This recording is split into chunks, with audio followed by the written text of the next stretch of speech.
এই মাত্ৰই ফোনটোত আছেই পবিত্ৰ মাৰ্ঘেৰিটা ডাঙৰীয়া তেখেতে মোক জনাইছে যে জুবিন গাৰ্গ ডাঙৰীয়া বা আমাৰ মৰমৰ জুবিন এই সংসাৰত নাই। তেখেতে এই সংসাৰৰ পৰা আঁতৰি গৈছে। খুব মৰ্মান্তিক ঘটনা, মৰ্মান্তিক দুখদায়ক ঘটনা। আজি আমি বিজেপি দলে আজি গধূলিও আমি নিৰ্বাচনী প্ৰচাৰ নকৰোঁ। মই এতিয়া খালি গুমাত গৈ মানুহখিনিক নমস্কাৰ কৰি মই গুৱাহাটীলৈ তুৰন্ত উভতি যাম।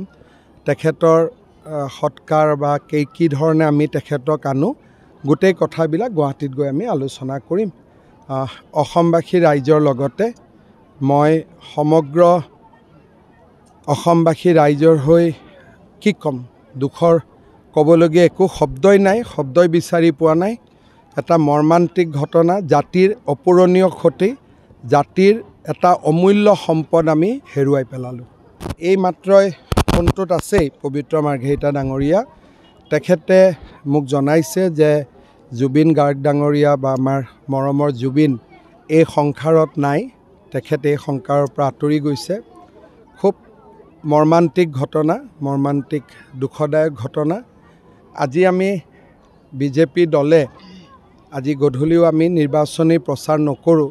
মই এতিয়া খালি গুমাত গৈ মানুহখিনিক নমস্কাৰ কৰি মই গুৱাহাটীলৈ তুৰন্ত উভতি যাম।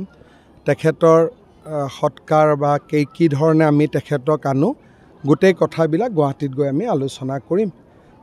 অসমবাসী ৰাইজৰ লগতে মই সমগ্ৰ অসমবাসী ৰাইজৰ হৈ কি ক'ম, দুখৰ ক'বলগীয়া একো শব্দই নাই, শব্দই বিচাৰি পোৱা নাই।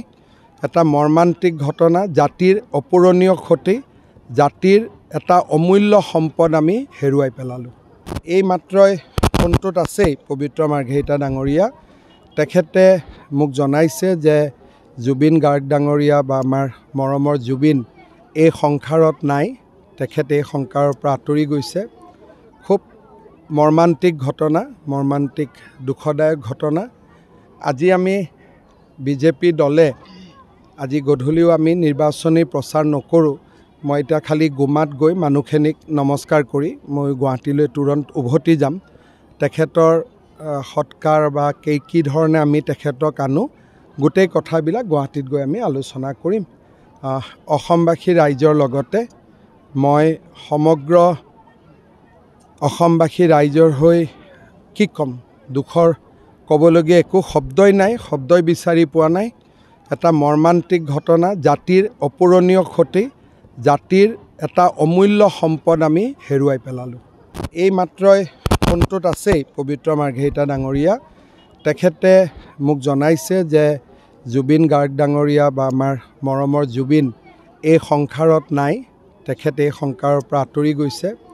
খুব মৰ্মান্তিক ঘটনা, মৰ্মান্তিক দুখদায়ক ঘটনা। আজি আমি বিজেপি দলে আজি গধূলিও আমি নিৰ্বাচনী প্ৰচাৰ নকৰোঁ। মই এতিয়া খালি গুমাত গৈ মানুহখিনিক নমস্কাৰ কৰি মই গুৱাহাটীলৈ তুৰন্ত উভতি যাম।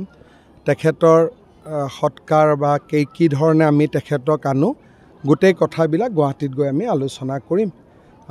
অসমবাসী ৰাইজৰ লগতে মই সমগ্ৰ অসমবাসী ৰাইজৰ হৈ কি ক'ম, দুখৰ ক'বলগীয়া একো শব্দই নাই, শব্দই বিচাৰি পোৱা নাই।